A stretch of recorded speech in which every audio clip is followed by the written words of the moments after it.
Gridiron Grinder! Hut hut hike! Okay, we're rolling.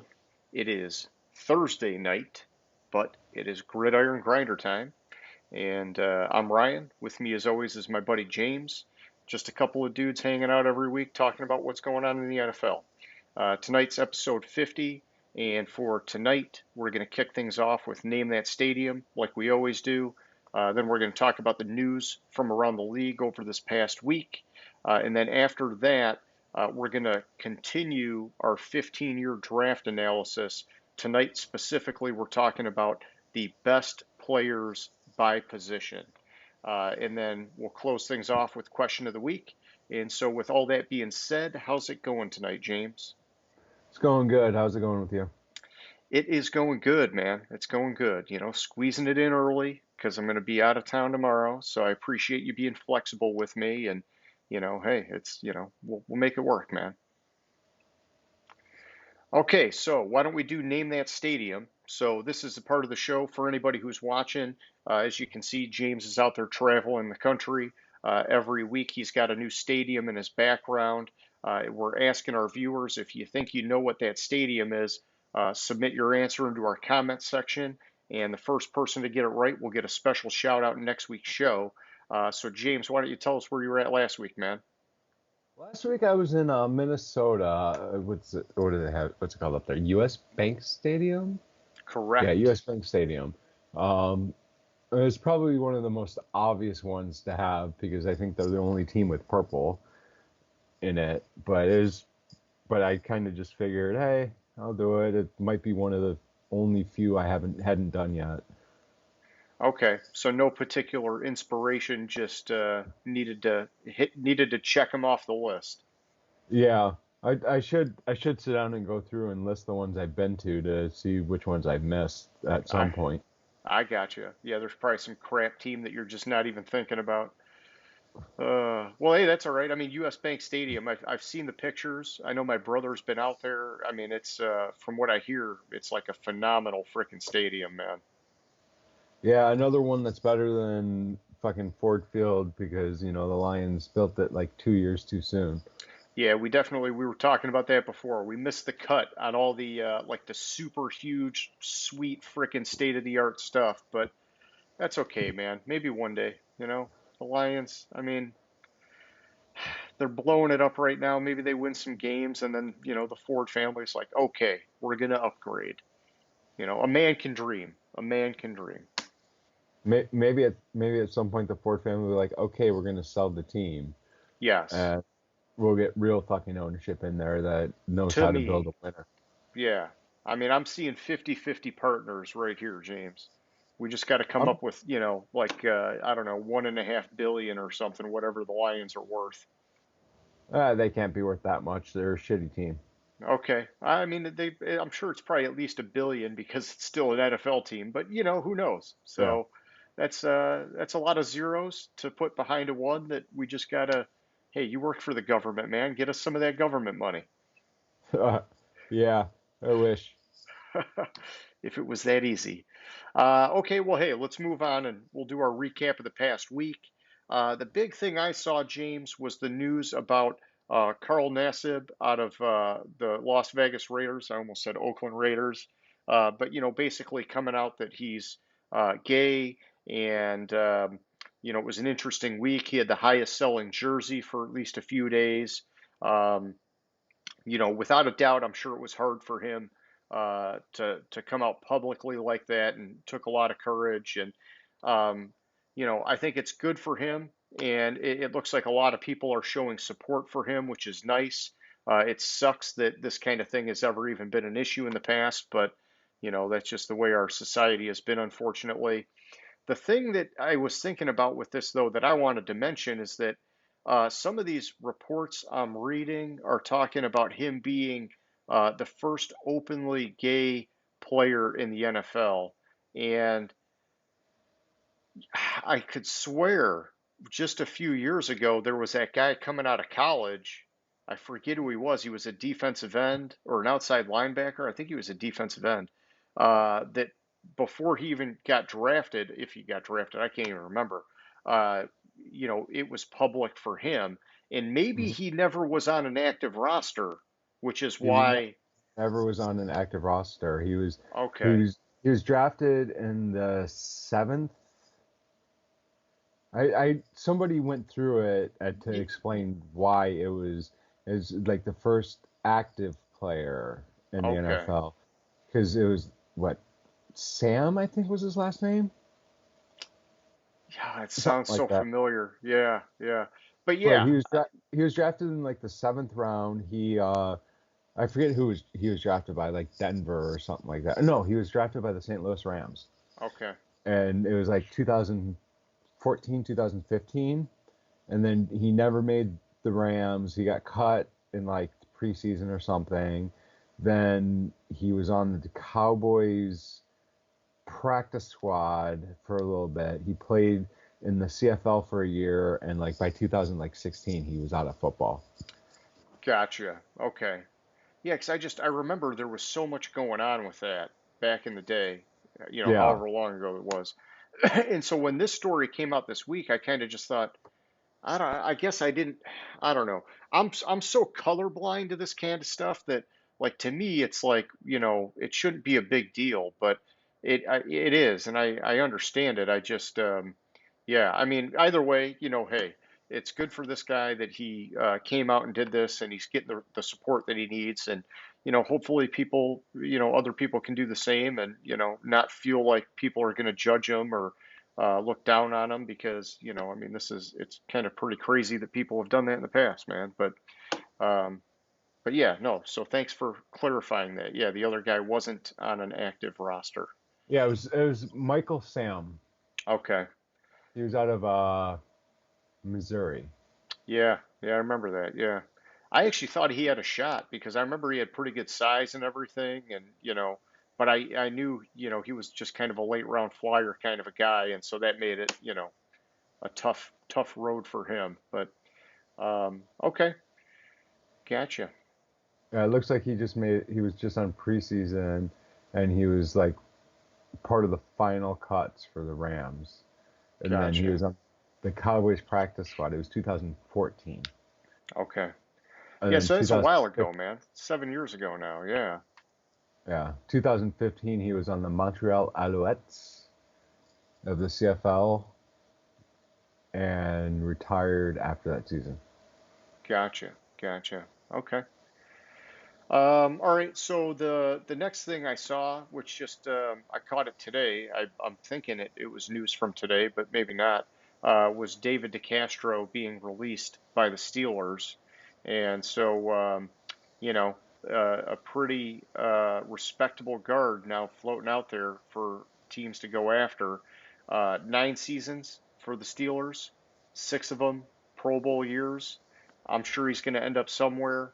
Um, I didn't read a whole lot about it or hear a whole lot about it yet. Have you? Because I'm just kind of wondering. It seems like a odd time to be cutting a guy of his caliber. Yeah, so the thing with DeCastro is like he got hurt, like had a knee injury or something last year, and he was having problems coming back from it. Okay. So so he's evaluating whether surgery is required and he might actually retire. Oh, wow. Okay. Hmm. Yeah, like I just pulled up the story as you were talking about it. I heard he was having like most of it I had heard, but the story says he's probably gonna or retirement is a strong option for him. Okay. Well, then, hey, maybe he won't end up on another squad. I'm glad I asked you because yeah, I didn't get the whole story, but that definitely changes things. Yeah, so and I mean cutting him saved them 15 million almost on the salary cap. Yeah. And I mean, how much does that matter at this point in the year? Because, yeah, well, I guess it still matters. Well, I think they still have to cut more on their salary cap because I think they were one of the teams that bare either barely had enough or didn't have enough to pay their rookies. Yeah. Yeah, so they still got some stuff to do. But this helps. This helps open things up for them. Okay. Let me pull that up real quick. Sure.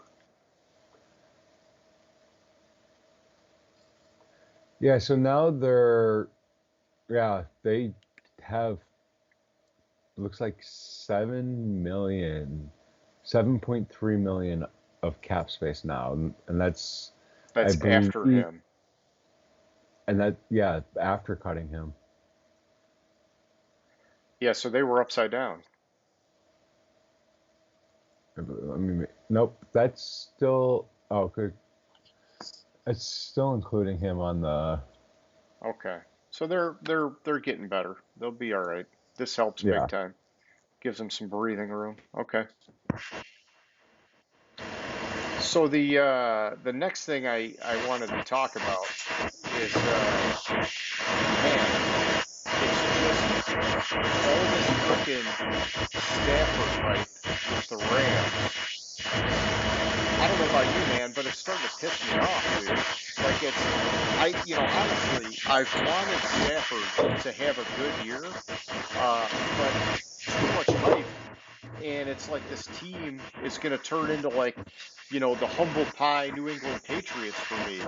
When, like the humble pie wasn't humble because everybody was freaking, pumping it and wearing shirts and doing all that crazy stuff. It's like, I don't know, man. I don't know. So Yeah, since sorry,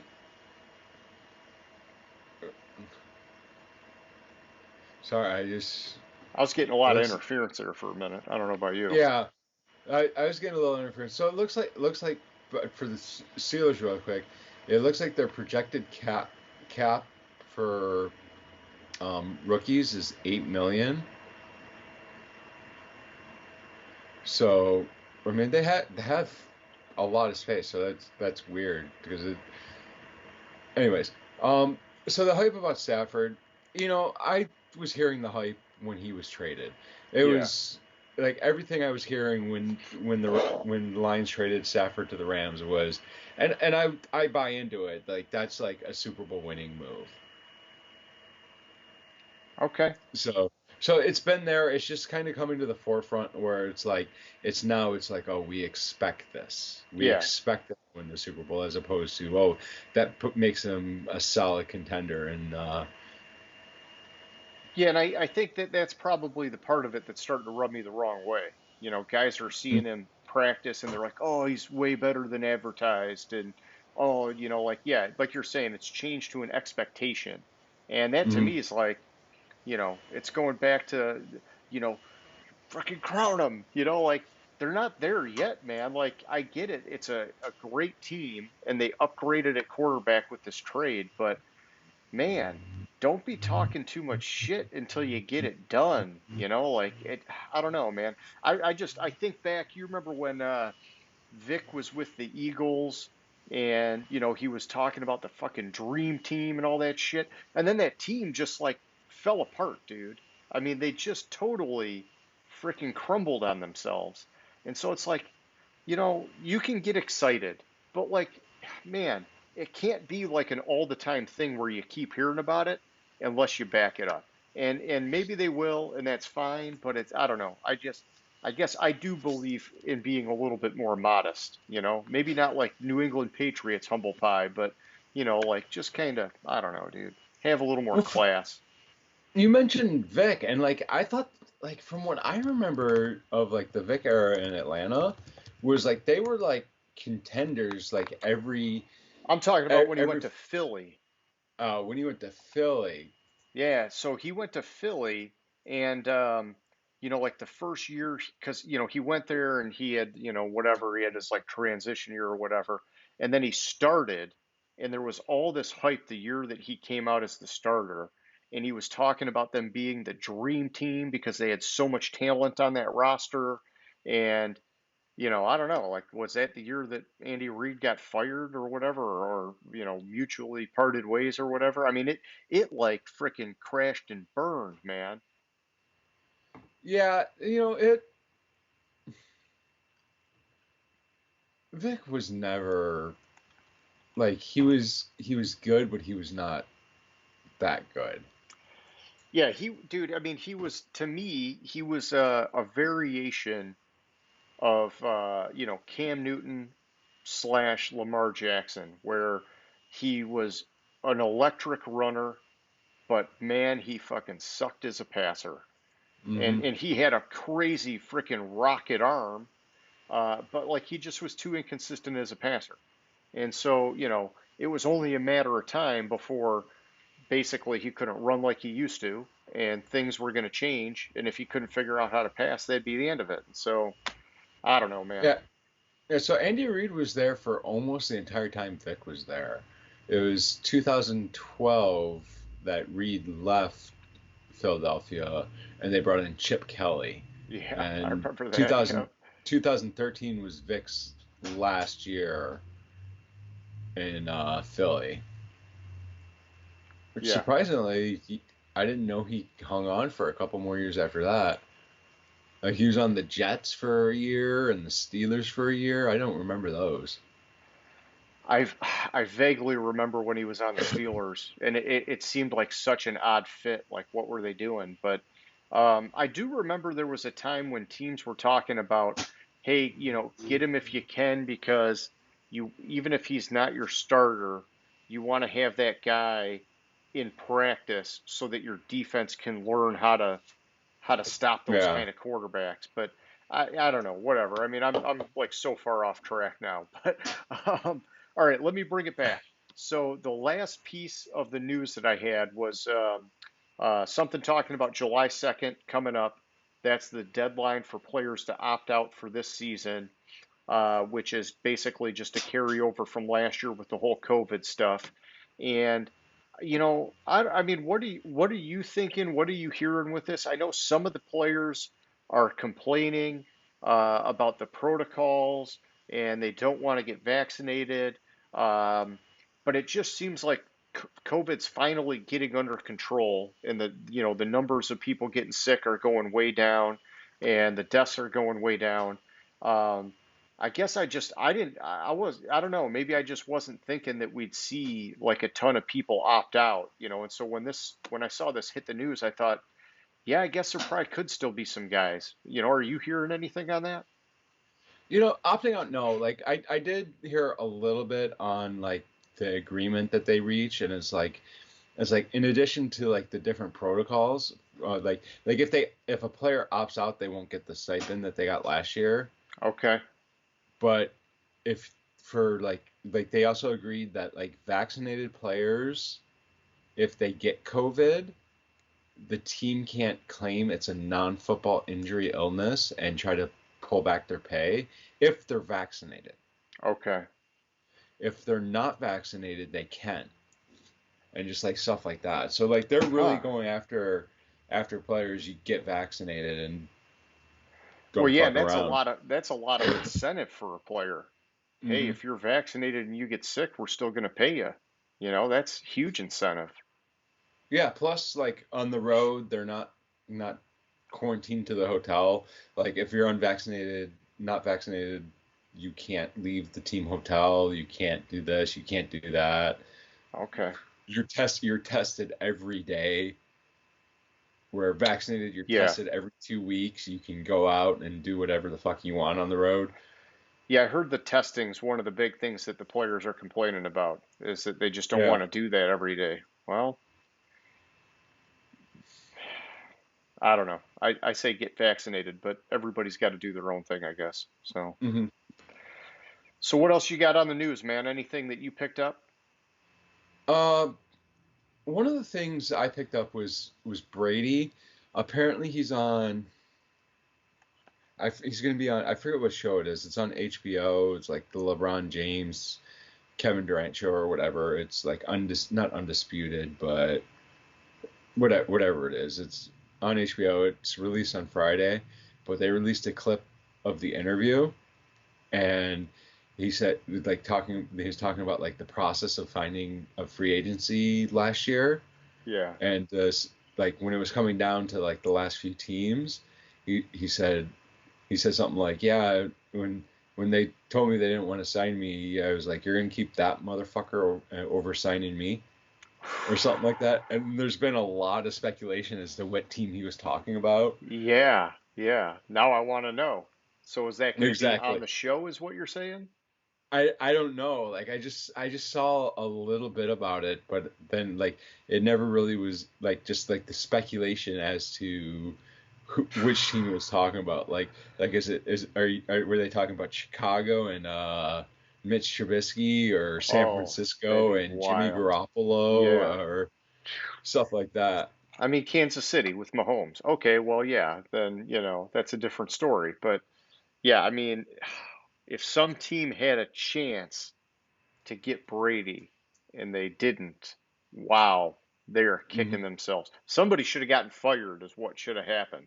Which, Yeah. So what a lot of the speculation ended up being was like the most of like biggest consensus on it was he was talking about Tampa Bay and Jameis because there was like talk about Tampa Bay keeping Jameis. okay. So oh, you're gonna keep that motherfucker over me? Oh, and Like so he ended you're up going there anyhow. Yeah. yeah. So that's what the most speculation falls on. But I'm definitely interested to see. I think it comes out on Friday. Nice, nice. Well, yeah, that'll be fun to check out. Okay, anything else on the news? There's like two little things. One was they're gonna the combine's no longer gonna be always in Indy. Oh yeah, that sucks. I kind of liked it all always being at Lucas Oil Stadium, but okay, we'll Yeah, move it around. and then they're gonna allow throwback helmets, Oh, all right. Huh. like the old school, Yeah. um, Yeah, like the like the mid Lions would just '80s. be the silver. Yeah. Yeah, yeah. As opposed to, I just saw it. So and yeah, so like they dropped it in 13, allowing different helmet, a second helmet, and it could like it can only be worn with classic, alternate, or color rush jerseys. Yeah.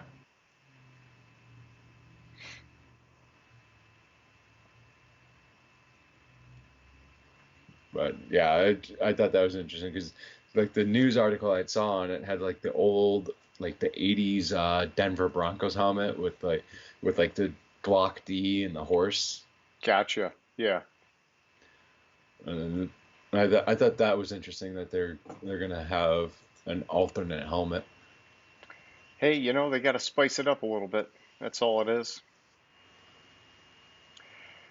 Okay, well, if you're good there, let's kick it over to our 15-year draft analysis.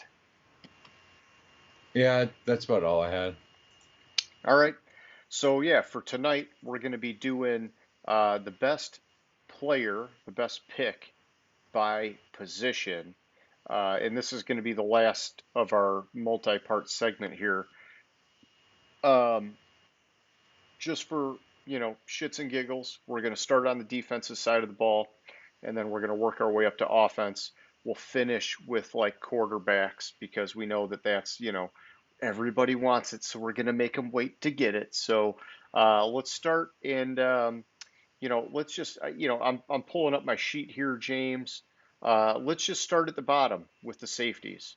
And, you know, and this is just kind of an open flow back and forth, who you like, who you don't like, whatever else, however you want to do it. I will say this for myself with the safeties, I was naturally inclined to want to say Earl Thomas was the best of the bunch.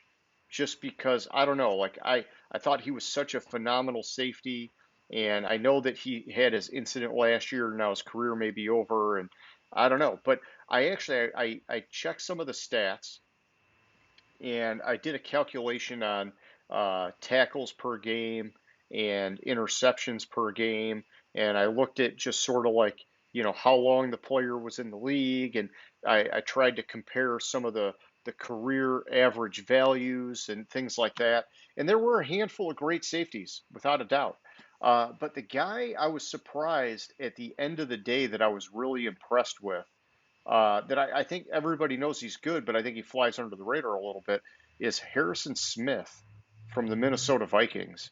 This dude, over the course of his career, is averaging 4.28 tackles per game and 0.22 interceptions per game. And just to give you a comparison, Earl Thomas over his career averaged a full tackle less per game, and they had about the same interception rate. Earl Thomas was just under 0.21 instead of 0.22. And so I thought, man, I always knew Harrison Smith was good, and it's just making me wonder, is it because Earl Thomas was a little more flashy, or, I don't know. But so I ended up settling on, I think Harrison Smith's my pick, and it was a surprise for me after I did my analysis. Yeah, when you look at the players that were drafted at safety in the first round in the last 15 years, there's a lot of big names. So I think he might get kind of just get buried with that. Like, I mean, you have Eric Reed, you have Yeah. Clinton Dix, like all these are pretty much household names, and then you have Harrison Smith, and I could see what you're saying, but I would probably go as I look at it, it's Earl Thomas wouldn't be there. I think the person it's newer and he still has a lot to prove, but I think Minka Fitzpatrick is probably one of the better, but probably close to the best one there. Okay. Minka Fitzpatrick or Jamal Adams. Yeah, Jamal Adams, he's lighting it up with the sacks, man. 21 and a half sacks since he got in the league in 2017, which I think, if I'm just skimming this, it's more than any of these guys over the last 15 years. But I will say that was another thing I liked about Harrison Smith was on top of all these other stats, the dude's got 13 and a half sacks. I mean, he's got an impressive resume all around. But I like what you're saying. I would have given an honorable mention to Jamal Adams because he's still young enough and has enough going on where I could see him definitely being the guy, within X amount of years. But there were other guys too. Like I like Malcolm Jenkins. I consider him a Hmm. safety. I know early on he played quarterback, I believe, and then converted over to safety. He's one of those guys. He's like an X factor on the defense.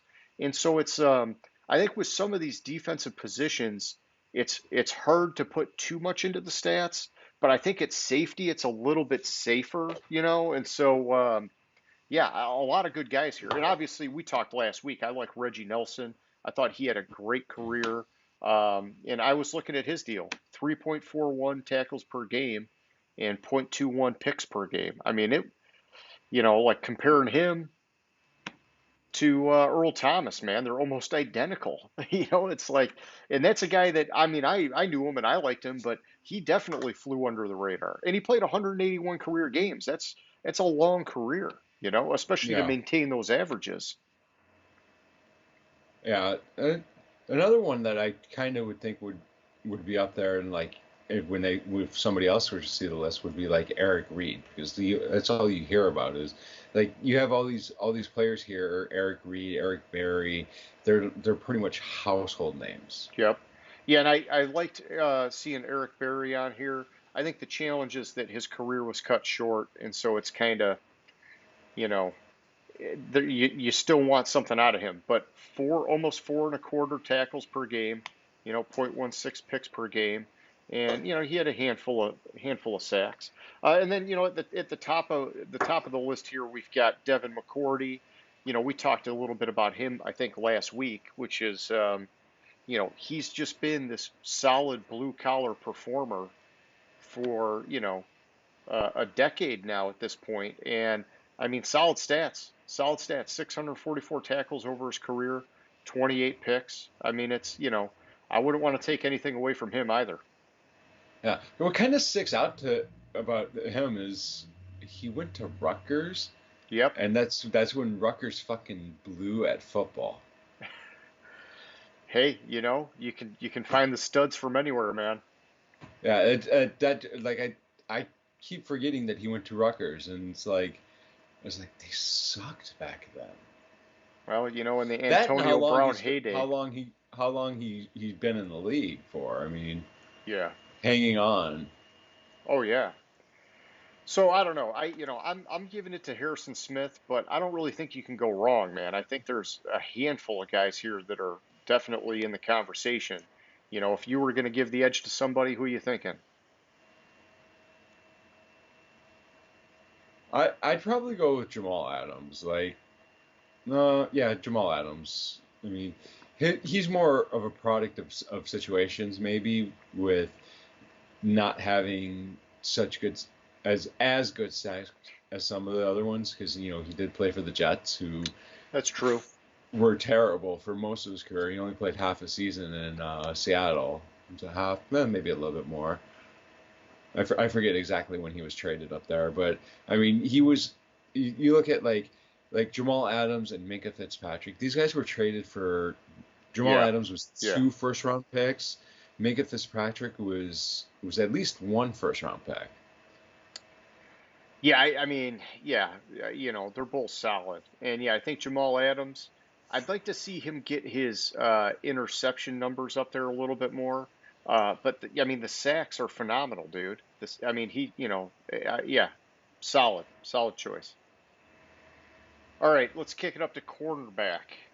And so there were a lot of cornerbacks to look at, and just for comparison, there over the last 15 years were 31 safeties drafted in the first round and 60 cornerbacks.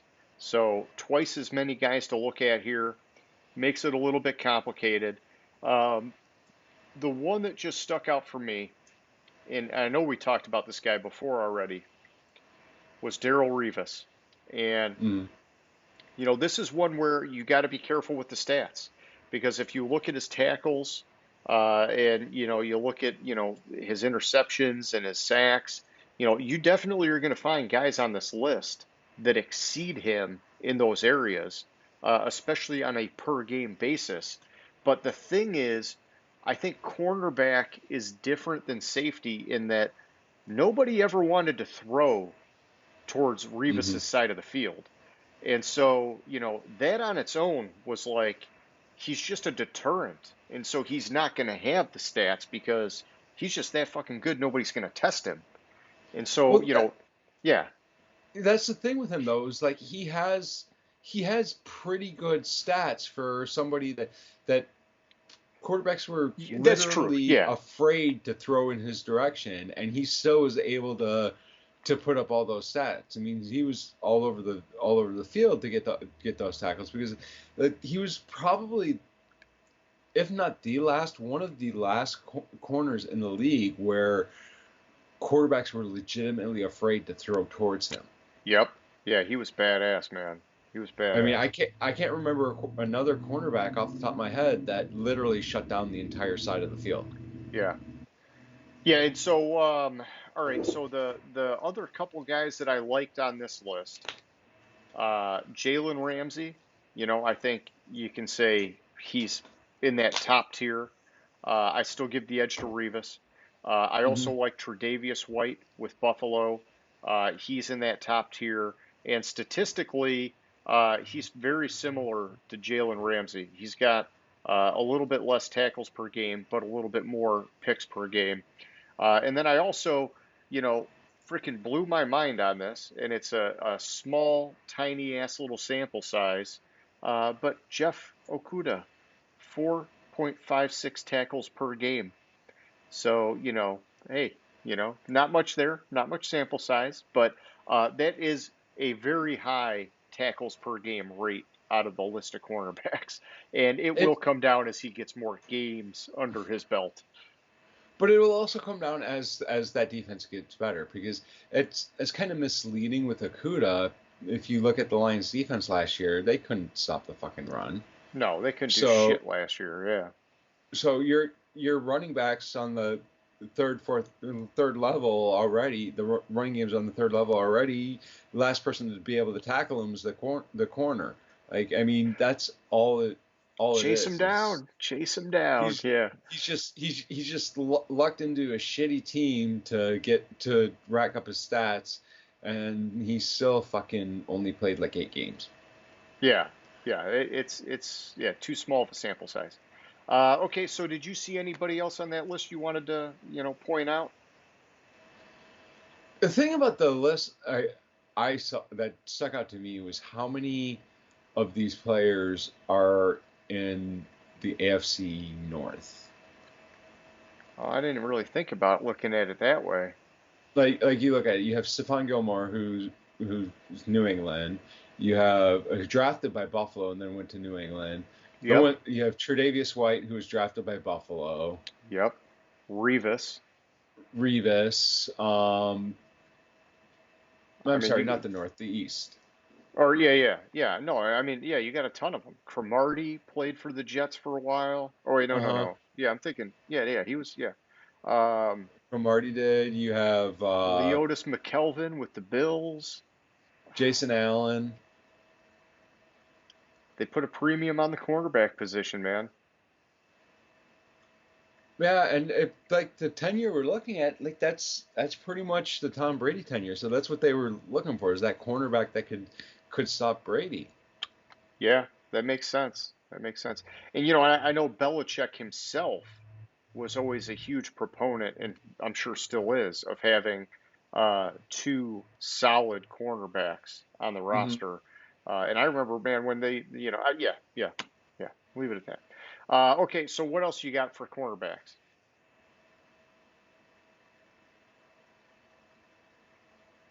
A little bit of Trey Waynes That's about it. action, Michigan State? No? No, I think I like I'm surprised. Like glancing at it, Trey White's stats look lower than what I thought they should be. Okay. It Well, just I mean, seems as much as like you hear about him and as much as he means to that defense in Buffalo, yeah. him and Edmonds are like the heart and soul of that defense in Buffalo, and how low were his stats are when you compare it. Well, he could get a little bit of that Revis effect. They just don't want to mess with him. Yeah. But his tackles aren't bad. He's at, what is it, 3.1 tackles per game and a quarter picks per game. That's it's pretty solid for him. All right, let's kick it up to the linebackers. So at linebacker, we broke this out by inside and outside, which, some of these guys over the course of their career, they do kind of move around a little bit. But I think the list of inside linebackers is a pretty stable list because it's a little bit more tricky to play inside, like in terms of finding like a solid guy that fits as an inside linebacker. Um, and so on this list, there were some names that, people I'm sure remember, like AJ Hawk, and, that's fine.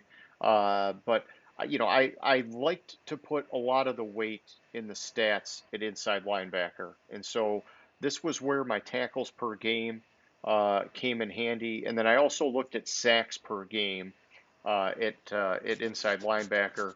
And you could even look at interceptions. Some of these guys like Luke Kuechly had 18 picks, man. I mean, that was pretty freaking impressive for an inside linebacker. I think the next highest guy was 10, or no, 12, 12 with Lawrence Timmons.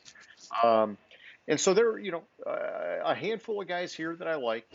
Um, you know what? This one I didn't break out by how many were. Well, let's see. There's 55 total linebackers, and 24 of them were inside linebackers.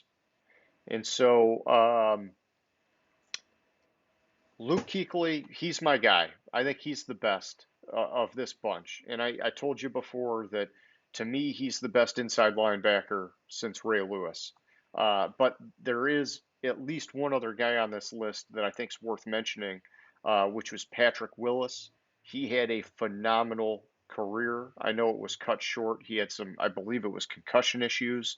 But man, Patrick Willis averaged 6.5 tackles a game, man. That is such a freaking high number. I mean, like comparing it to the other people on this list, nobody fucking touches him. I mean, that dude he was a beast, man. He was a beast. And then I also saw, Roquan Smith. I know his career started a little bit slow in Chicago, but it's coming around in a major way. And he's at 5.75 tackles a game and a quarter sacks per game. I think, if he can maintain that trajectory and that consistency from here on out, down the road, he's one of these guys that we got to keep an eye out for. The one that sticks out to me is Patrick Queen. Like I told you going into the season, like I thought with with the defense in Baltimore that he had a chance for Defensive Rookie of the Year last year, and I still think he has a solid chance to be one of the best, like that next Ray Lewis in Baltimore. Yeah, that's impressive. Yeah. Yeah, and I mean, hey, I want to see it. I want to see it happen with that guy. He had a lot of hype coming out, and I think there were some patches that were a little bit rough in the rookie year. But the potential is definitely there, man. And he's got some freaking speed for an inside linebacker. I mean, Hmm. it's just like, it's like what you need in today's day and age to have that lasting power because that, speed's the name of the game now, basically. So, Yeah, he can play all over the field. Like he's not limited to the inside. He can reach anybody. It's ridiculous. oh yeah, oh yeah. All right, let's move it on up. Let's talk about outside linebackers. So, this one, similar to the inside linebackers, I like putting some weight on the tackles per game. I also like putting a little bit more weight on this position with the sacks per game because you get a lot of outside linebackers that rush the quarterback. And so, um, to me, Clay Matthews stuck out on here because everybody knows Clay Matthews. And he did it. He had a ton of sacks, man. He had 91 and a half sacks over the course of his career. So I would never take anything away from him. He was pretty goddamn awesome. But to me, it was between Von Miller and Khalil Mack. And Von Miller has the higher rating on this list that we were looking at, anyhow. And I can totally appreciate that. But my particular flavor is more about Khalil Mack. I think he can do a little bit more on the defense. He's not like a pass rush specialist only. And I mean, the dude's just a beast. He's just a beast, man. And I still can't believe the Raiders traded him. But, I think, it's a similar kind of thing. You can pick your poison with a couple different guys here. Yeah, well, I don't think Khalil Mack belongs in the outside linebacker list personally. I think Okay. he's more of a defensive end. Just uh, yeah, maybe he technically was an outside linebacker, but he's not used as a linebacker in Chicago. He wasn't used as a linebacker in Oakland. So or now Vegas. I don't remember. It was they were still Oakland Yeah, they were still when Oakland. they Yeah. traded him. So I disagree with him even being included in this list. Okay. So then who do you go with? Well,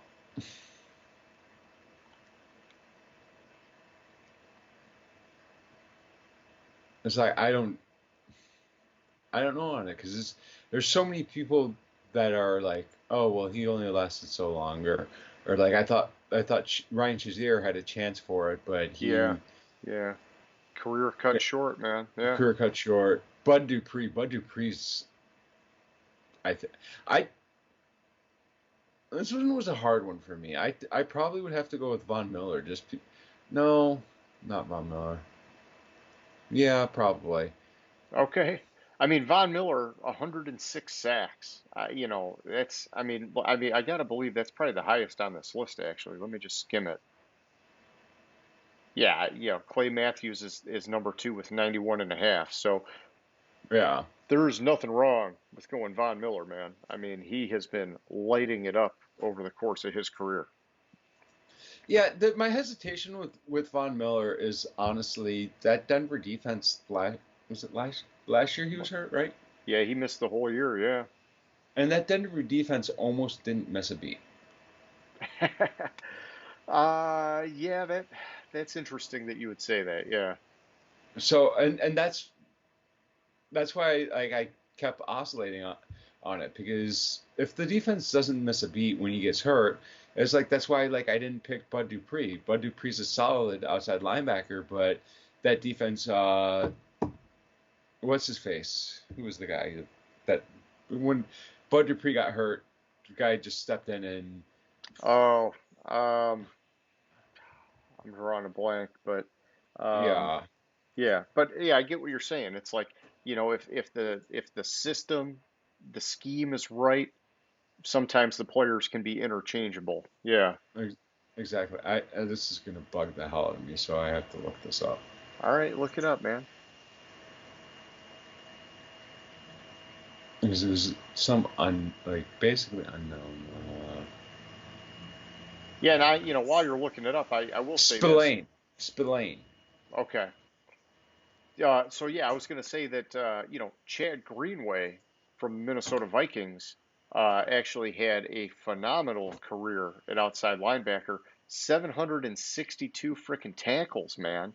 I mean, that's pretty damn good. 4.88 per game. That's high compared to the other outside linebackers on this list. I mean, I'm looking at it. Alec Ogletree, he was at 5 a game, but a lot of these guys are in the twos and threes. And then Yeah. honestly, Leighton Vander Esch, 5.06 tackles per game. But the injury thing is an issue for him. Can he stay healthy? And Yeah. and that and it's a Didn't neck thing, which is scary. it's like for some reason like I keep thinking that Van Der Esch retired or something like that. But I don't think he did. I think it's just like it feels like Dallas is trying to move on from him with With those drafting. two, yeah, Jabril Cox and Micah Parsons, yeah, Yeah. it does seem like it. And I know that they're worried about his neck, man. And so that's some scary stuff. Okay, let's kick it up. Defensive tackles. So defensive tackles, there were 45 of them selected over the last 15 years.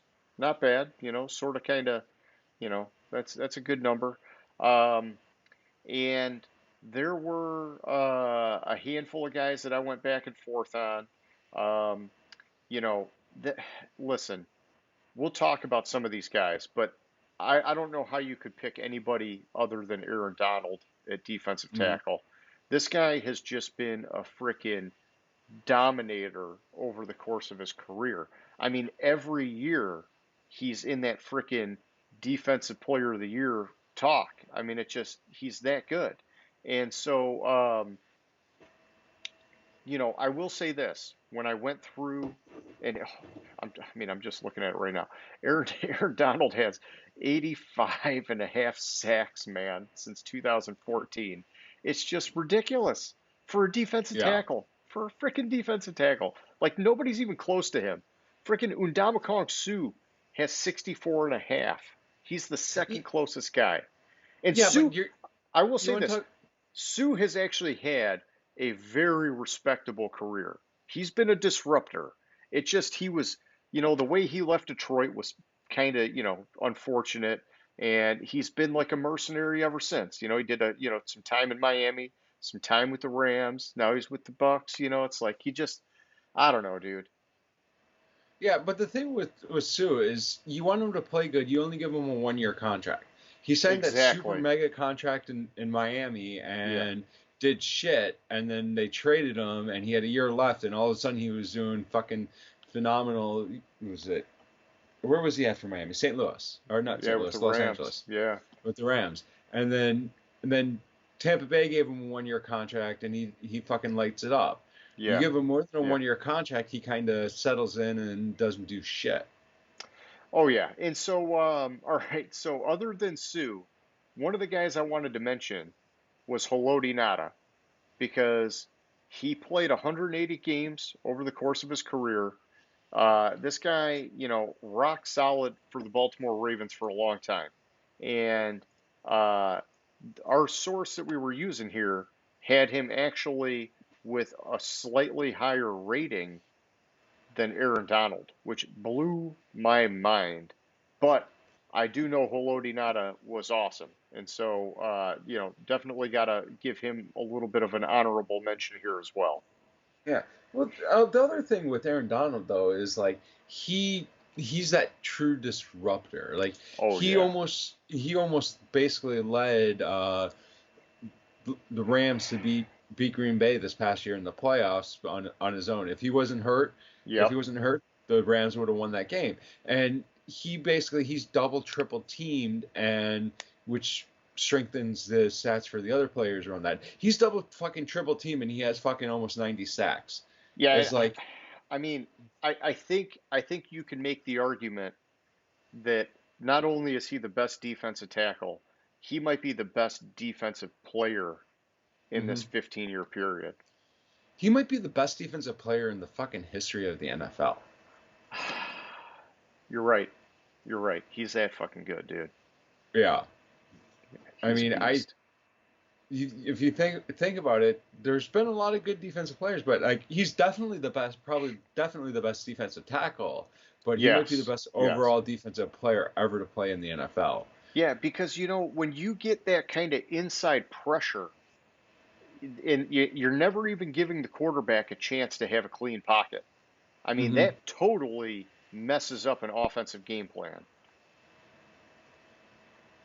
Exactly. You're forcing the quarterback on to move, and that's gonna he's gonna have to take his eyes off the receivers for a quick second, and Yep. All right. So plus they drop fucking Aaron Donald out in coverage too over the middle.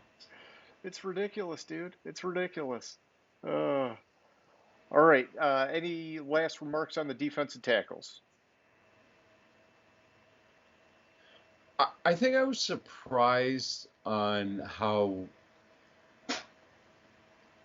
low some of the numbers were for like when you do the averages. Like it's like I feel like that player was better, but Defensive linemen, it's so tough because you could be disruptive on the defensive line and not get a lot of stats, and yeah, so or you could be Aaron Donald and just be like freaking ungodly and get everything, be a disruptor and have all the stats. true. So if we kick it up to defensive end, this was a more popular first round pick. 65 defensive ends selected over the last 15 years. That's actually the largest represented group of all the positions over the last 15 years. And it makes sense. It's either you got to get your quarterback or you got to get to the quarterback. And so a lot of teams try and take a swing on these defensive ends. And so looking through this list, I mean, the obvious choice for me was J.J. Watt. And, when you look at the stats, he has the most tackles per game, and he's got, if not the highest, a damn near highest sack per game rate. So he's averaging 3.2 tackles per game and 0.79 sacks per game. And then the one thing that with what you hear about when you watch the games, but we don't have it on here, is that the dude deflects fucking passes from the Hmm. defensive line, man. And that, I mean, it sounds foolish, but it actually affects games. When you can swat a ball down like that, man, it just he's had a great career, without a doubt, a great career. There's some other guys on here on the list that are worth mentioning too, though. I mean, some of these guys have some big sack numbers. Ryan Kerrigan, I don't think anybody thinks he has 95 and a half sacks. He's been like quietly kicking ass. Cam Jordan, I mean, I love Cam Jordan. 94 and a half sacks. And Cam Jordan's another one of those guys where they talk about him as being more of a disruptor, where it's like even when he's not getting the sacks, his presence is always felt, and it's just he's rock solid. Chandler Jones, man. I mean, I love talking about Chandler Jones. 97 sacks. I mean, that guy, he's been kicking ass. There's some good defensive ends on here. There are, and the best defensive end to be drafted is not our list as defensive end. That would be Khalil Mack. Okay, okay. But like I'm really surprised on how low some of these sack totals are here for like Miles Garrett. Like it feels like you always hear about Miles Garrett getting Oh, a sack, and he's only yeah. had 42 and a half sacks, or like Well, yeah, let me pull him up. But yeah, keep talking while I'm looking for him on my list. or like DeForest Buckner. DeForest Buckner's only had 38 sacks.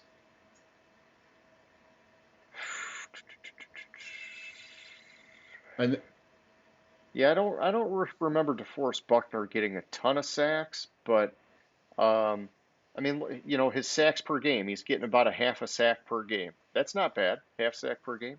And I think, I think DeForest Buckner, I don't know, doesn't he move a little bit inside too? He's a bigger guy, I know that.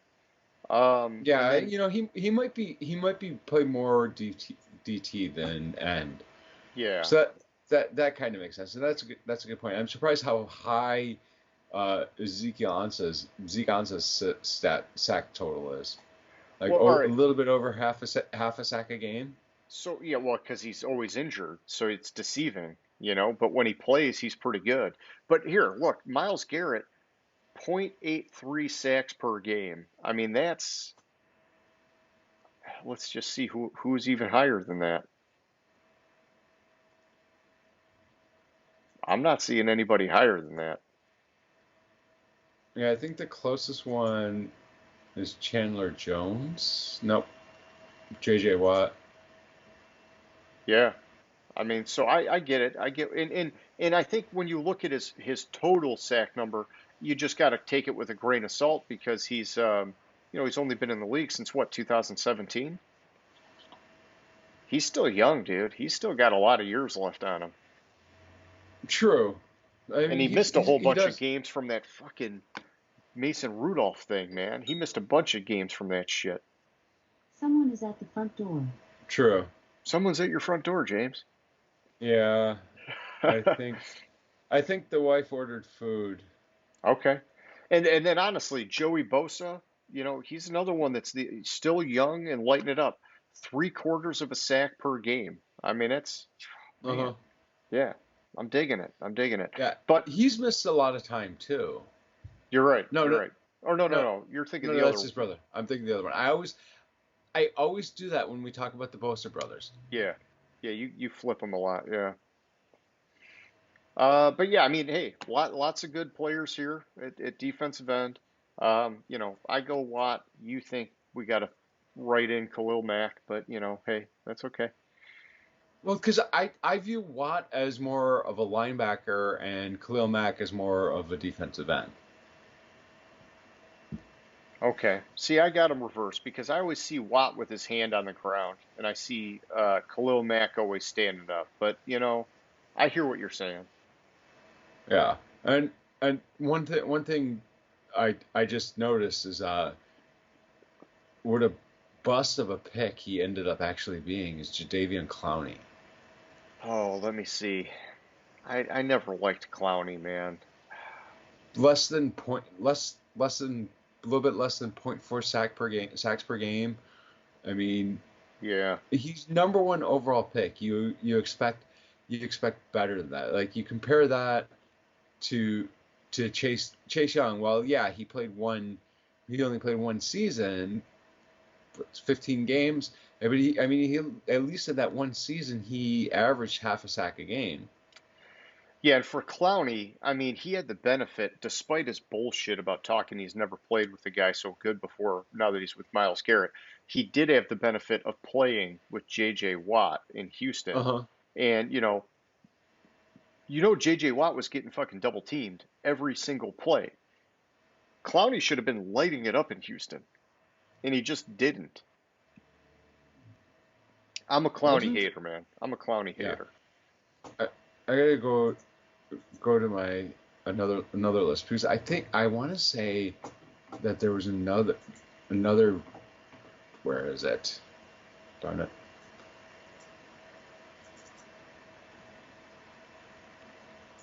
I want to say that's not the one I want. Okay, I'll have to find the right list, but um, sure. would say there was some overlap. Maybe not.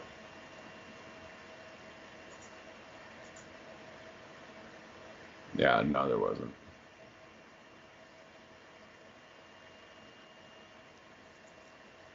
Okay. Well, what do you think? Are we moving on here? Yeah, we can move on. All right, let's flip it over to the offense. And we'll start with center. We're going to do the offensive line. I got it broken out by center, guard, and tackle. And this is kind of like some of the linebacker stuff. Some of these guys do move around a little bit, but they're mostly in their position. And so at center, we had 11 centers drafted, at least like 11 true centers drafted over the last 15 years, which is the smallest represented group. If you just look at them alone, I know a lot of people might just bundle the offensive line together, but I like to split it out because I do think they are a little bit different. And at center, the guy that stood out like by far and away for me was Alex Mack. And it's hard to find stats that matter on offensive linemen. And I'll just tell you, I'm not like some, you know, player personnel evaluator kind of guy. This is just me watching and hearing and, how high of a regard that this guy is held in. He's been great. And, there's other guys on this list. Nick Mangold had a great career. Marquise Pouncey, great career. Travis Frederick, as short as it was, great career. And the one that I'm excited about, Frank Ragnow with the Lions. I mean, he's young, he's kicking ass, and he could very easily be in this conversation a number of years from now. But I give it to Alex Mack for my pick, man. What are you thinking? I probably have to go with Pouncey. Like just I know just you because like Pouncey. Yeah. just because but just because his teams did more. Okay.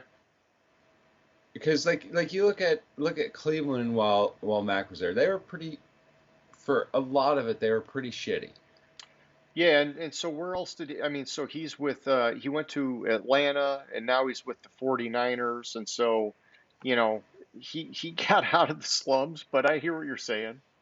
Yeah, like some of these players, like I mean, their teams never Yeah, turned it around. Like I mean, Marquise Pouncey, I mean, 10 years blocking blocking for a Hall of Famer and snapping to a Hall of Fame quarterback. You got it. That's kind of giving him the edge for me. I got you, and that's With fine. a close honorable mention to Mangold. Okay. Yeah, I couldn't penalize Alex Mack for being on a bad team, but it's I think it's different for linemen than if it is like a quarterback where it's like, well, yeah, you should be able to change the game a lot more. A lineman, they definitely matter, man. They definitely matter. Hmm. I just think it's harder to like for an offensive lineman can't just like put the team on his shoulders like fucking Kyler Murray could or something. Oh yeah, I know that. It's just Yeah. and it my bias might come because of the fact that since these teams like Pittsburgh or even like the Jets and like the early tens, early teens, they were better teams, so you hear the players' names more. That's true. Yeah, that absolutely happens. Yeah. So I mean that could be where my bias is coming in a little bit. Okay. All right. Well, let's look at the guards. So there were 19 guards drafted over the last 15 years, and this is another one of these tough positions to really evaluate because there's not a lot of stats you can point to. You can look at their games played, and I don't have like pancake blocks or anything like that. I couldn't get that kind of stuff. But looking through this list, there's a handful of good guys as you would expect. I think that Zach Martin from Notre Dame, Dallas Cowboys, Zach Martin, he's my pick. I just always hear great things about him, and he was part of that dominant Dallas defensive line for a number of years before it all fell apart last year. Uh, Offensive line. Thank you. Offensive line. Sorry, I got defense on the brain still. And I would say that honestly, the guy that I think takes the throne, I just want to see him get a few more years under his belt, is Quentin Nelson. And Hmm. so I'm only really giving Zach Martin the spot because he's already played 104 games. Kind of crazy. Quentin Nelson, he's sitting at 48. I think he stays healthy. He keeps plugging away. He's the man a few years from now.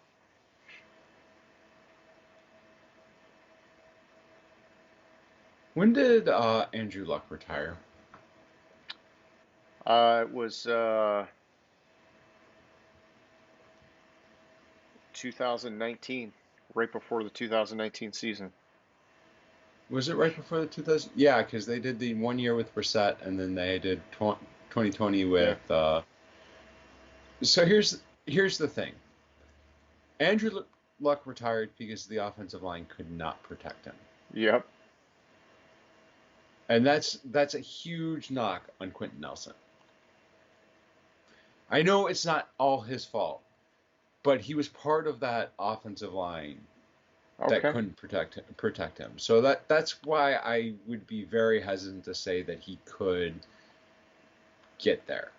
I think, honestly, I think he's the best guard in the league right now. You know, He might be. He might be. maybe that first year, his rookie year, maybe wasn't everything you wanted out of him, but um, you know, and like I said, the only reason I'm giving Zach Martin a nod is because, you know, 104 games compared to 48, Mhm. I got to give credit for the staying power, if that makes sense. Yeah, I think that's a solid choice. I think possibly DeCastro gets a honorable mention. I mean, For it's sure. unfortunate. Unfortunate. I mean, he's probably is a Hall of Famer, but he it's unfortunate how his career is probably going to end. Yeah, this is a sad way to go out, man. I'm kind of bummed out that was the full story.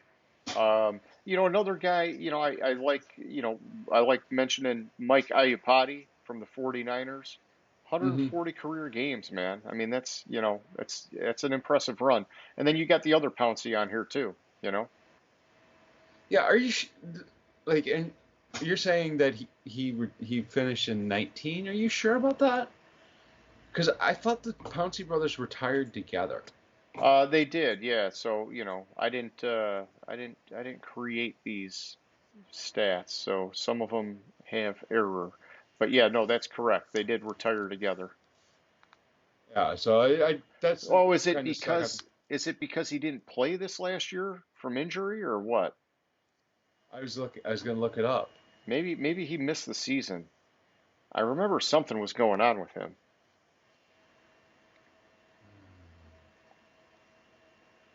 September 17th, he was placed on injured reserve because of his hip. Yeah, so there you go. That's why they're showing 2019. That was his last game played. Well, no, because he played games in 2020. Well, then the list is fucked up, James. Yeah, it's just it, he did like his it was the 17th, so he played a few games.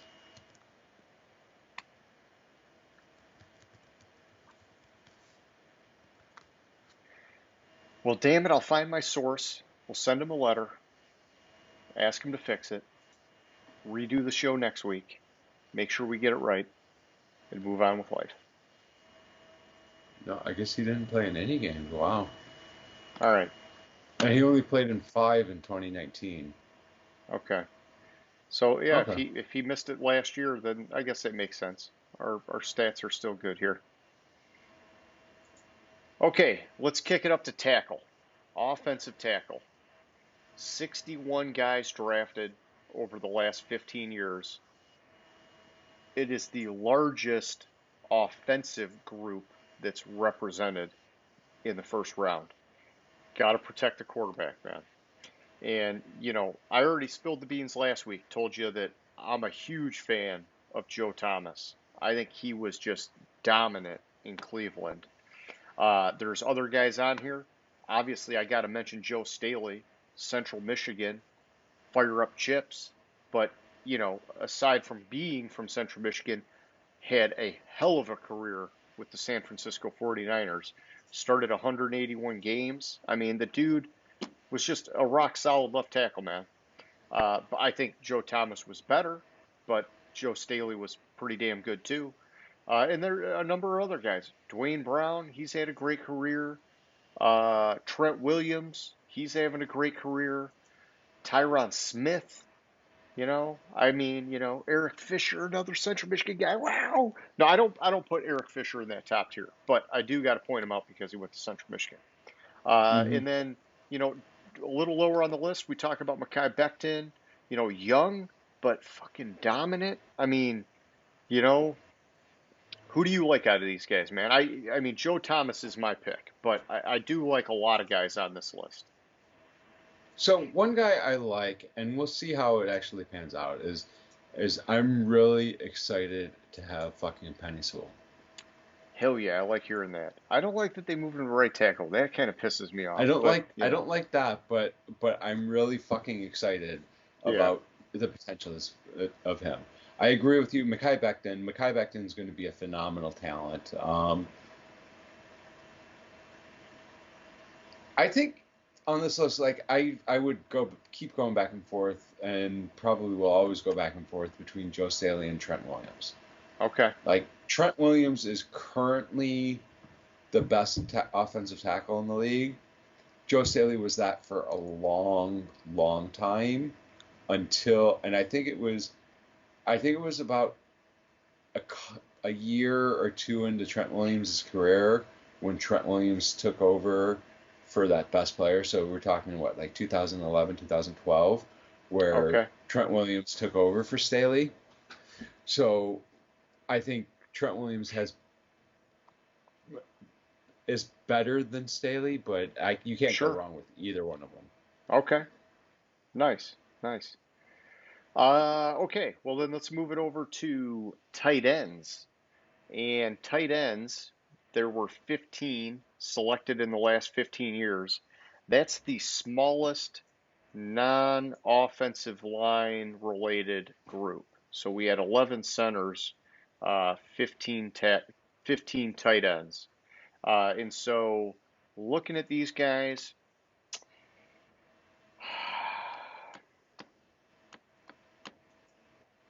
I mean, listen, it's it's hard to not, in my opinion, to not say Greg Olson is the guy on this list. Um, you know, I will say this. When you look at the stats, and here, I guess let me back it up. Greg Olson averaged over his career 43.63 yards per game and zero point 0.3 touchdowns per game. Those were the key stats I felt for tight ends. Uh, you know, you got Evan Ingram, 48.4 yards per game, 0.26 touchdowns per game. Really good. But the problem is, if you know anything about Evan Ingram, you know that it's maddening to watch the guy. He has like ultra inconsistent tape. He can't catch the fucking ball at times. Like Yeah, yeah, I can count, like there's probably like 4 games the Giants have lost because he couldn't catch the fucking ball. yeah. And I mean, obviously they brought in Kyle Rudolph because they're not totally happy with Evan Uh-huh. Ingram. And so, Greg Olson, super steady. He had some serious career lasting power, 199 games played. I mean, he's like what you want in a tight end. And I would say another guy that I liked a lot was Vernon Davis. His stats were a lot closer to Greg Olson's production than people think. 38 yards a game, 0.32 touchdowns per game, and he played in 198 career games. So, I mean, both these guys solid. And just looking at their yards, 7,500 receiving yards over his career. Greg Olson had 8,600. Like, none of these other first round guys even come close to them. Like, some of them aren't even, like, let's see. Mercedes Lewis, 4,800 yards. He's like barely half of what Greg Olson had in his career. The rest of these guys are not even halfway there, man. But I will say this. I do, I'm a Lions fan. I know I'm biased. I do see TJ Hawkinson maybe has turned that corner and he looks like an ascending talent, man. He had a really strong second year. Hmm. He did, and I'm I'm surprised that Noah Fant's played in as many games, more games than Hawkinson, and has better stats than him. Well, Like he's, you got to on remember, average. he's more of a receiving tight end, and so they try to highlight him a little bit more. Um, Right, but what I'm saying is like it feels to me like the last couple years, Noah Fant's kind of just disappeared in that offense and hasn't done yeah, like I've been high on him, high on him, high on him, and he does jack shit. So like I'm surprised like in his 2 seasons he's had 600 yards a season. He averages 39.8 yards per game, where Hawkinson averages 38.9. And coming in or going into that draft, I remember everyone was saying Hawkinson was the better Iowa quarterback or tight end, tight end. yeah. Well, you got to keep in mind, Hawkinson plays the whole game, blocks his ass off. Noah Fant, he's like a receiver only kind of tight end. Oh no, I know. It's just and that could be it, and possibly it's also because the Denver kind of was able to stretch the field more because if you look at his receptions, like they're approximately equal. Like there's it's He's getting more yards per catch for sure. yeah, and I mean touchdowns is approximately equal. So it might just be that Denver stretched the field more, and that's why the yards is up. It's just the stat sticks out to me as surprising.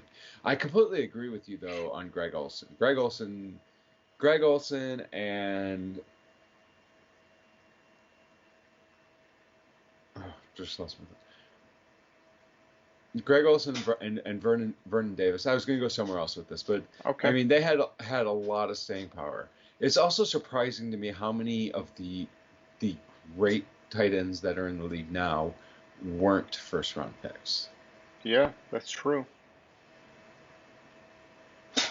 But I will say this: if Kyle Pitts puts up half of what people are saying he's going to do, I yeah, unprecedented hype for him for sure. yeah, like I'm fully on board that hype train. Like you, Yeah, yeah. every every rating I've heard about Kyle Pitts coming into or going into the draft was was his draft rating was Hall of Fame. Oh yeah, yeah. Just get him the jacket before he even touches the field, basically. Yeah. Yeah, which is it can be concerning, but I think his tape backs it up, and I think that's also why Atlanta was willing to part ways with um, Julio so quickly because Kyle Pitts, everything I've heard, he's Julio Jones as a tight end. Okay. Okay. Well, they need him now. Julio's gone. Bye bye. Well, hey, let's move on to the wide receivers. Talking about Julio Jones. So, wide receivers, there's a lot of them taken in the first round, 56 over the last 15 years. And Julio, without a doubt, is in this conversation as the best wide receiver over the last 15 years. Um, I was talking to you, I think it was last week, that really my one concern with him is just that the touchdowns always seem to kind of lag. But he Hmm. has monster yards per game, 95 and a half yards per game, higher than any other wide receiver over the last 15-year period. The wide receiver I'm going to give it to, though, is Calvin Johnson. The dude is already in the Hall of Fame, and so I just can't deny him based off of that. 1,100, 11,600 receiving yards, 83 touchdowns. The dude was just dominant. And I'll say this: Des Bryant actually has the highest touchdowns per game rate, but his yards per game just fucking pale in comparison He's at 63 yards a game. Calvin was at 86. Julio's at 95. I mean, it just, Dez, he was a touchdown machine, but he just wasn't really that big of a factor otherwise. And he was a Yeah, flashy guy, but that was the other news. I think it came out. Yeah, it was this week. Did you hear what Calvin Johnson said? oh boy, I don't know if I want to hear it. So he asked the Lions to release him or let him go to another team, and they said no. Yep. They didn't let him go. It's like so they let him go, but they wouldn't let him go, but they traded Stafford. That's like what he was talking about. It's like, Oh, man, all what right. the fuck? So he retired because he didn't want to play for the Lions anymore. Yeah, yeah. Well, I mean, not the first time. Not the first time it's happened, James. So,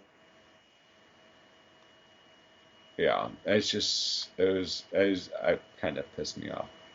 well, and I mean, it was an unpopular opinion back in the day when he was playing, but I was of the opinion of trade him, get something Hmm. for him, you know?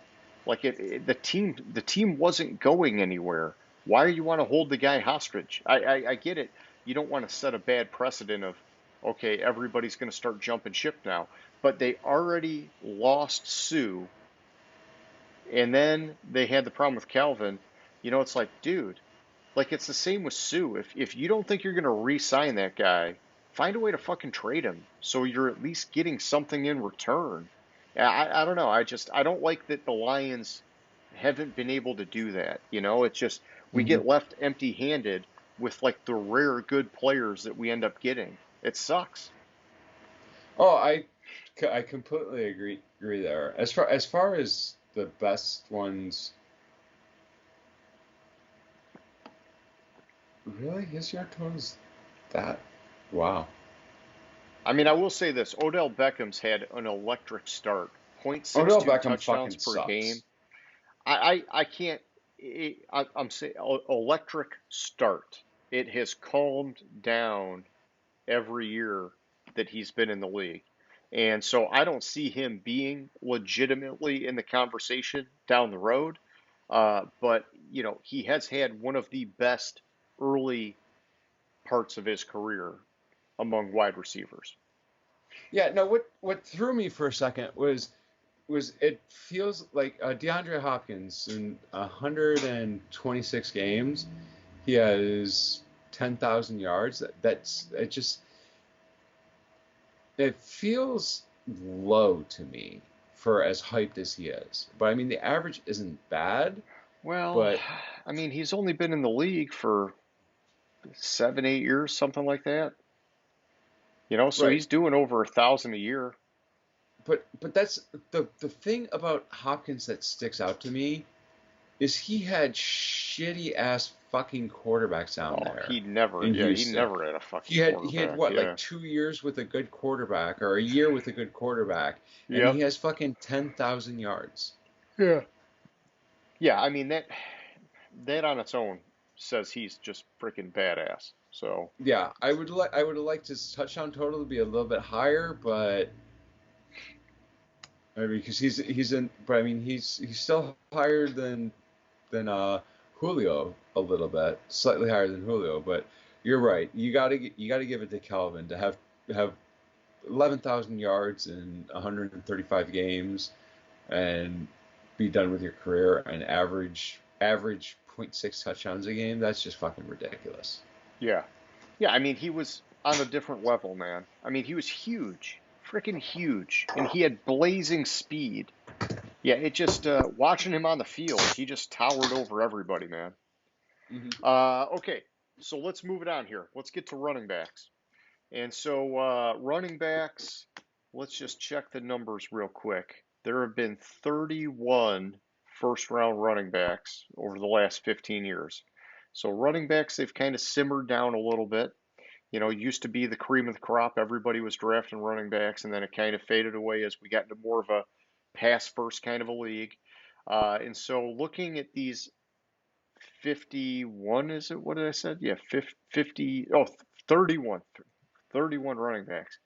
Um, you know, and I covered this before. I'm going Adrian Peterson with my pick because of the career staying power and the career production. 14,800 rushing yards, 118 rushing touchdowns. The guy, he was just dominant, dude, dominant over 180 games. It's rare to see running backs make it that long in the league and make it that long as basically a featured back for as long as he was. I Hmm. know his last few years he kind of finally fizzled out and became more of a role player or just a backup or whatever. But man, he went a long time being always in the conversation of one of the best running backs in the league every single year. And so I give him the pick, and I'm not even a big Adrian Peterson fan. I just have to give him that respect because of that staying power. I think we talked a lot about Christian McCaffrey. He's having just a sweet start to his career, but it makes me nervous. He missed a lot of games last year, and that's what I'm talking about with running backs. Todd Gurley, hypothetically, was like blazing a path to blow out Peterson out of the water, and all of a sudden his knees started going on him, and it can change that fast for running backs in the league. And so I think that's why I just have a little bit more respect in that regard for Peterson. But what are you thinking, man, when you're looking at these guys? Well, one thing that sticks out to me is if you look at average yards per game, Zeke is way the fuck up there, but I think that's going to kind of Yeah. tail off a little bit. It's been I coming mean, down every year. yeah, he had that like one he had the first season that was like freaking phenomenal and has kind of been tailing down. I'm surprised that his touchdown total per game, or Todd Gurley's touchdown total per game, or average per game, is still at almost like a fucking touchdown a game. That's ridiculous. I mean, dude, he was like those couple years with McVay and the Rams, he was lighting it up, man. Yeah, and it he it sucks that like he has like arthritis in his knee or some shit Yep, like that, yep. and like that. I mean, that's what tells you don't give the running back the The fucking big payday. contract. You also don't fucking draft a running back in the first round unless it is a generational talent. Yeah. And I mean, I think you could make that argument. Gurley was, people talked about it. Hmm. Zeke, people talked about it. Saquon Barkley, people talked about it. I mean, so some of these names were, but, some of them not. David Wilson, no way. Doug Martin, Doug Martin had a great little run while he had his run, but he wasn't like talked about as a generational guy. I agree. I like what you're saying with that. Or fucking Felix Jones. Yep. Like Adrian Peterson, yeah, he's a generational running back. He's up there with the greatest of the greats in longevity, but he has the longevity for his career. But like then like you go to like Reggie Bush and like it's like Yeah. he didn't even get 70 yards a fucking game. I It's like know. And how the fuck does honestly, that happen?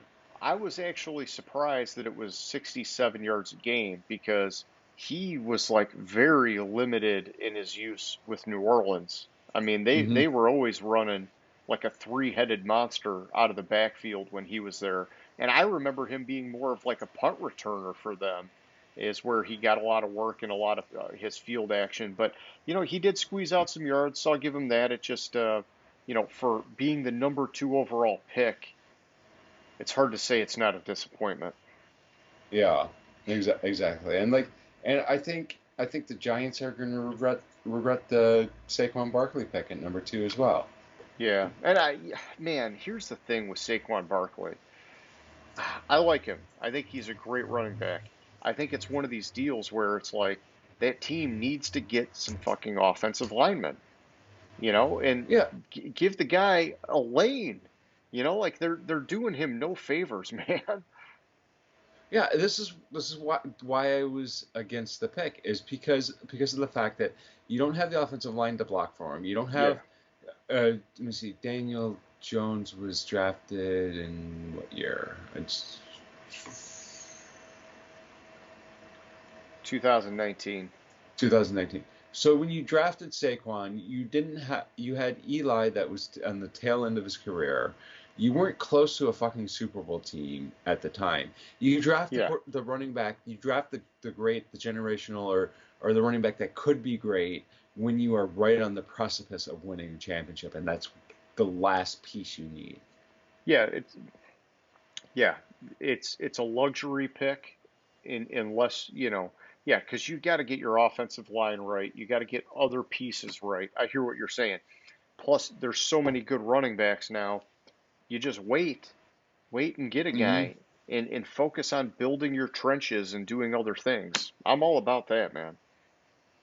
Yeah, I don't know have the stats off the top of my head, but how many? If you compare this list to running backs like what's his face, Robinson, or was it Davis in Carolina? Yeah. Like, I mean, you compare them, you're gonna find a running back somewhere. It's I mean, you draft a running back in the first round, he's automatically top 10 paid at the position. Yeah, and there's a lot of pressure to perform at that point. It's and you're I don't know. Hey, we're on the same page. Okay, let's move it up to quarterback. Last but not least, and really, I don't know if there's much to talk about at quarterback because it's fucking Patrick Mahomes, right? So, you know, I mean, I'll let you go through the list, but I don't know how you could say anybody other than Patrick Mahomes. And here, I'll just give you this. For the quarterbacks, I did their pass yards per game and their touchdowns per game. Mahomes is at 325 yards per game and 2.5 touchdowns per game. 325.22 yards to be specific. 2.48 touchdowns per game to be specific. The only guy that's even close to him, well, you got Deshaun Watson. He's kind of there, 300 yards. It's a 25-yard difference. That's big. And then you got Justin Herbert at 304, still 20 something yards off. And touchdown wise, he's Mahomes is almost a half a touchdown ahead of him, man. I mean, it's like I don't know how in your right mind, not that you're going to pick somebody else, but that you could pick anybody other than Mahomes off this list. So Mahomes is possibly going to end up being the best quarterback to ever play the game. Yeah, he'll be the Aaron Donald on the offensive side. So like Yeah. if we had to say who's the best offensive guy on this list and who's the best defensive guy on this list, we're probably talking Mahomes and Aaron Donald. I mean, I think it's like pretty obvious to be honest. Hmm. The other thing to point out is every one of these quarterbacks on this list, besides the quarterbacks drafted in 2021, have played a game. Besides Oh boy. Take your shot. I know you want to. You teed it up. Jordan Love. Yes. Yes, yes, yes. And so what does that mean, Every one James? of What does them. that mean? Every fucking one of them has played a fucking game besides Jordan Love. I mean, I don't know. This might be his year, dude. He might take him to the playoffs and everybody be like, Aaron Rodgers, who? No. Blake fucking Bortles is higher on the depth chart than Jordan Love. I thought Blake Bortles was respectable. I'm not gonna like say he was like great, but I thought he actually was like fringe starter worthy. That I thought another team might have given him a shot, and it didn't Hmm. happen. And I thought he kind of settled quick the way he did uh, wherever he went off to. Is he with the Rams now? No, he's with the fucking Packers. Bortles is with the Packers now. Wow. Yeah. Okay. Was he with the Rams? I don't know why I was thinking he was on the Rams at one point. Um, I think he whatever. It doesn't was. matter. I'll look it up real quick. But a couple other Yeah. things that stick out to this list for me is how bad some of these fucking quarterbacks. Yeah, he was with the Rams last year. That's what I thought. Okay. Oh yeah, So Tim Tebow, 97 yards a game.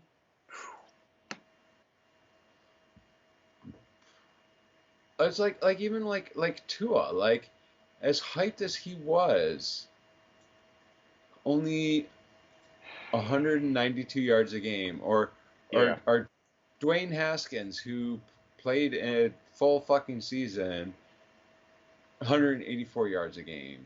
Yep. Josh Rosen, Josh Rosen, 149. 149.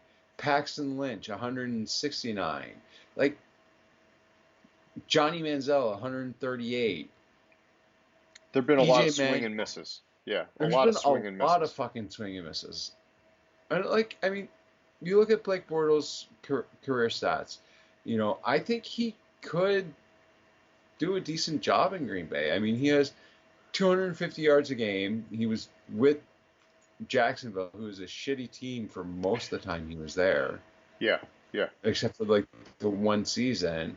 You know, a touchdown in the third of game. Like not it's not that bad. His problem was he threw way too many fucking interceptions. Yeah, yeah, and I mean it's tough. He I threw like, almost yeah, one interception a game. yeah. That's not good. That's not a good situation.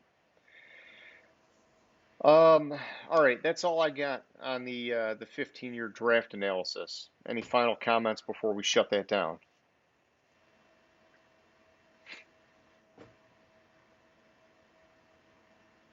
No, I think that's it. Like, I mean, I'm surprised in how low some of the numbers are, but Yeah.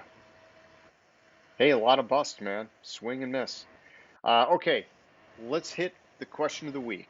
And James, I'm not like going crazy on the question of the week this week, but we were talking about Stafford and the Rams earlier and all that fucking hype. Let me just say this.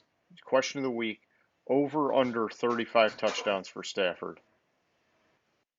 hmm.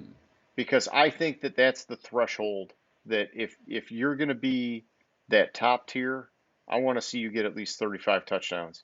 With all the hype, and if not, then I think it's a letdown for how much they're talking this thing up, man. And I don't think he's going to get it because I think he's only done it once. He had that one sweet year where he had like 40 touchdowns.